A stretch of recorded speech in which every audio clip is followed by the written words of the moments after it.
Windowsills seem perfect in January in the UK to get growing those seedlings, but they can cause problems. Welcome to Gardening with Ben. Today we're going to talk about windowsill growing.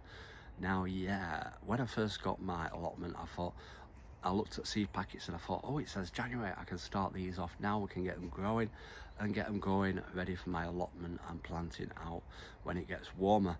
Now, I made the massive mistake in doing that. I bought loads of seedlings for January and I started them all off, and yeah, they did get growing, and yes, we had issues. Now, the issues that you get with growing lots of seeds in January on a windowsill is that they will grow leggy.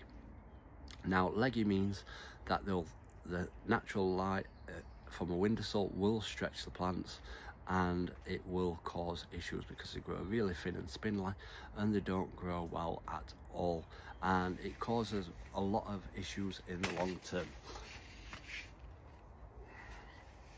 So starting them off on a windowsill, they will be stretching towards the light, which causes them to point towards the light. So if you are growing seeds on a windowsill, make sure you keep turning them around so that it strengthens the plants out.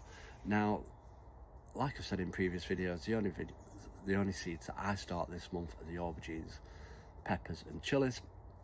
Now, all the other seedlings can wait until March time, when it's a lot warmer and the days are longer for the natural light, and I start all them off in my unheated greenhouse and they do absolutely perfect.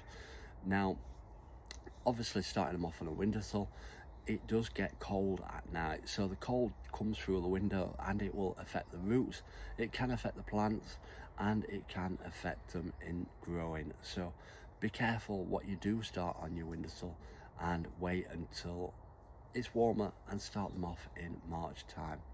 And also, growing in the house, dry air causes stress on the plants.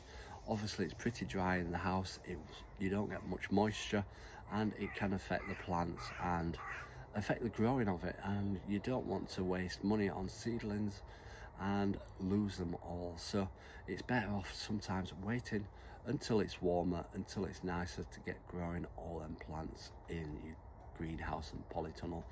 And it's better to wait in the long run and get a better result and a better harvest.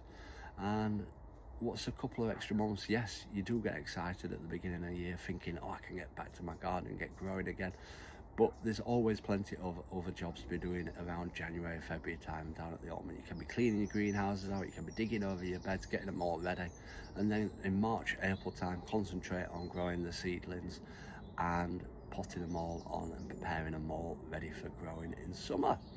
So make sure you drop us a follow to stay up to date when we plant all our plants and seeds down at the allotment.